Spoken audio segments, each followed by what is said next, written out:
नमस्कार, आप सभी का स्वागत है मेरे YouTube चैनल पे। मेरा नाम है विजय मुनियारा और ये मेरे पाइथन बिगनर्स ट्यूटोरियल सीरीज़ का 6th वीडियो है।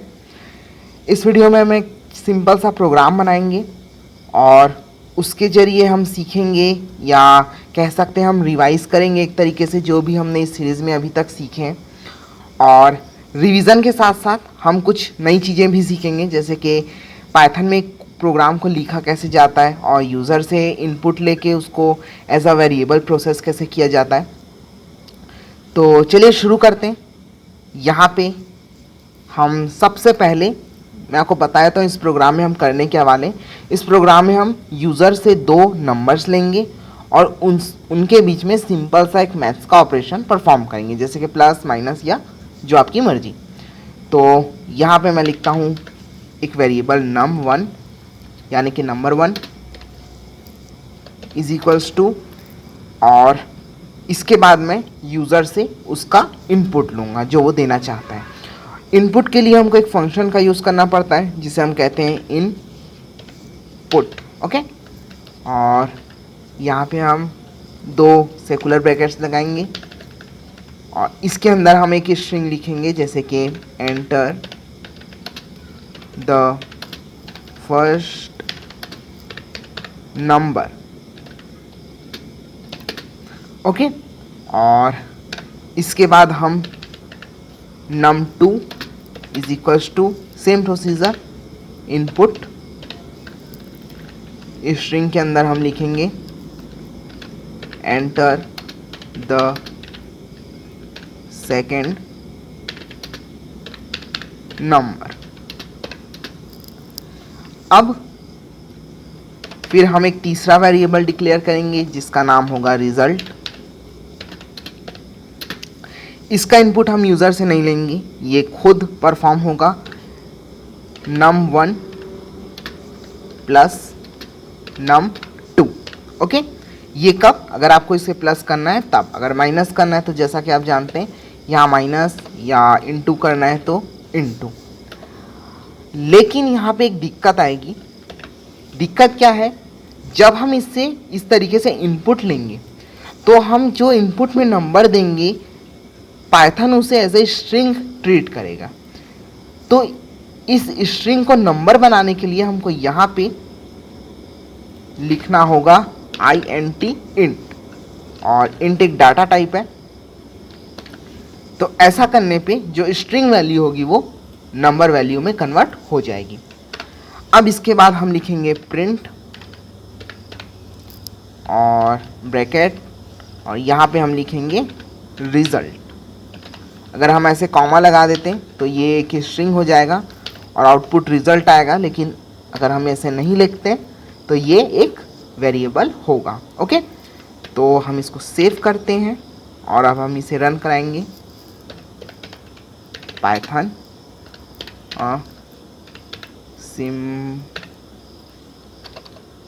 Simple program .py।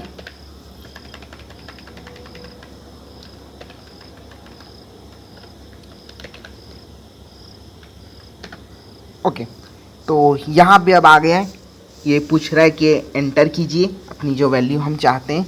हम यहाँ पे वैल्यू एंटर करेंगे 3, एंटर 5, तो यहाँ आंसर आया है 8। ओके, लेकिन मान लीजिए यहाँ पे मैं लिखता हूँ 1.5 और यहाँ करता हूँ यहाँ मैं करता हूँ 3.5, तो यहाँ पे एक एरर आएगा। एरर कह रहा है कि जो इंट है वो पॉइंट वाली वैल्यू नहीं ले सकता।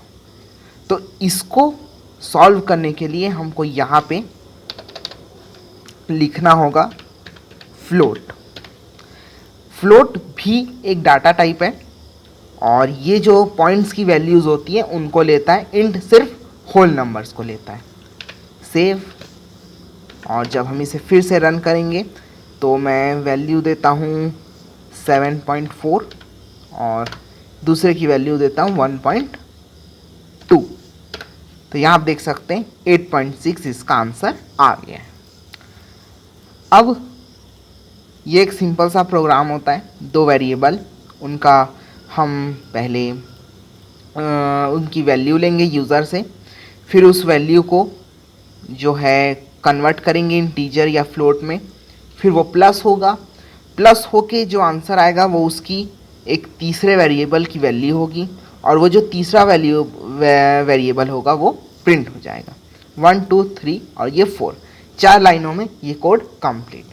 अब इसमें आप अपना वेरिएशन डाल सकते हैं। वेरिएशन कैसे डाल सकते हैं, देखिए यहाँ पे आप लिख सकते हैं the sum of both number is ये, ओके, और यहाँ पे हम कॉमा लगा देंगे तो ये जैसा हम चाहते हैं वैसा प्रिंट हो जाएगा। यहाँ पे मैं लिखता हूँ 5 + 5, तो the sum of both number is 10। अब यहाँ पे 8 जब हम लिख रहे थे तो 8 आ रहा था, 8.0 नहीं आ रहा था, लेकिन यहाँ पे जब हम 10 लिख रहे हैं तो 10.0 आ रहा है, क्योंकि हम यहाँ दो फ्लोट को प्लस कर रहे हैं और आंसर भी फ्लोट ही आ रहा है। अगर आप चाहते हैं कि पॉइंट में ना आए आंसर, तो आप यहाँ पे इसको, जैसे यहाँ पे हमने इंट में कन्वर्ट किया था, वैसे आप इसको भी इंट में कन्वर्ट कर सकते हैं, लेकिन ऐसा मत कीजिएगा क्योंकि कोई मतलब नहीं है। एक बार करके देख लेते हैं, देख सकते हैं कुछ प्रॉब्लम आई तो नहीं। 5 तो आप देख सकते हैं यहाँ पे 10 आंसर आया, ओके। और अगर मैं यहाँ पे डालूँगा कोई ऐसा जिसका आंसर फ्लोट में आए, जैसे कि 1 + 1.2, तो इसका आंसर आना चाहिए 2.2, लेकिन यहाँ पे आएगा 2, क्योंकि ये फ्लोट नहीं है, ये इंटीजर ही है, ओके। और ये जो हम कर रहे हैं अभी, स्ट्रिंग को पहले इंट में चेंज किए, फिर उसी को फ्लोट में चेंज किए, फिर फ्लोट को इंटीजर में चेंज किए, इसे हम कहते हैं डाटा टाइप कन्वर्जन, ओके। अब आ जाते हैं वेरिएशन में वापस। वेरिएशन में एक तो आप ये वेरिएशन डाल सकते हैं, दूसरा आप क्या कर सकते हैं, यहाँ पे आप लिख सकते हैं num1, फिर कॉमा, और यहाँ पे आप लिख सकते हैं प्लस, फिर कॉमा, फिर यहाँ पे आप लिख सकते हैं num2, फिर कॉमा, और फिर यहाँ स्ट्रिंग में आप लिख सकते हैं =। तो जब आप ऐसा करेंगे तो आपका, पहले इसको क्लियर कर देता हूँ, जब आप ऐसा करेंगे तो आपका जो दिखने में जो तरीका है वो हो सकता है थोड़ा अच्छा दिखे। आप देख सकते हैं 5 + 7 = 12, ओके। अब यहाँ पे ये बात कंप्लीट हो गई। इस तरीके से प्रोग्राम हम लिखते हैं, बहुत सुंदर दिखता है लिखने के बाद। लेकिन यहाँ पे अगर आप चाहें तो सिर्फ 2 वेरिएबल और इस प्रिंट फंक्शन से भी काम हो सकता है, बिना अगर आप तीसरा वेरिएबल ना लेना चाहें तो। वो कैसे, आप इसको यहाँ से हटा दीजिए, इसको कट कर लीजिए, और ये जो रिज़ल्ट है, क्योंकि वो जो था यहाँ पे ये भी रिज़ल्ट की ही वैल्यू है, तो हम रिज़ल्ट की जगह इस पूरे को अगर लिख देते हैं तो भी हमको कोई प्रॉब्लम नहीं आएगी। ये 4 की जगह 3 लाइन में ख़त्म हो जाएगा ये कोड, और दिखने में भी थोड़ा सिंपल हो जाएगा। लेकिन ये वाले में थोड़ी सी आपको कॉम्प्लेक्सिटी हो सकती है कि ये है फिर ये है, लेकिन वो आप अपने हिसाब से, मैं आपको रन करके दिखा देता हूँ, कोई प्रॉब्लम नहीं आती। यहाँ पे मैं कुछ अच्छा सा देता हूँ। अब यहाँ पे मैं देता हूँ 12, फिर 7.43, तो आप देख सकते हैं, अरे 19.43, ओके। अब ये एक सिंपल सा कोड है, इनपुट ले सकते हैं आप। अब इसमें अपने हिसाब से जो चाहें आप, हो सकता है इसको डिवाइड में बना सकते हैं, इसमें बहुत सारे 2 से ज़्यादा वेरिएबल भी ले सकते हैं, 3 4 5, और आप इसमें जो भी चाहें वो अपना वेरिएशन डाल सकते हैं, और इसे बार बार रन करा के देख सकते हैं। वेरिएशन डालने में हर बार क्यों कहता हूँ, क्योंकि वेरिएशन डालने से आप इस चीज़ को जो कॉन्सेप्ट है वो आपका क्लियर होगा, कोई दिक्कत आएगी आप उसको उस प्रॉब्लम को सॉल्व करेंगे तो आपका जो एक अपने में कॉन्फिडेंस है वो भी बढ़ेगा। तो इसलिए सिंपल इसी को आपको नहीं उतारना है, अपने से इसमें कुछ ऐड करके फिर उसे जो है प्रैक्टिस करनी है उसमें।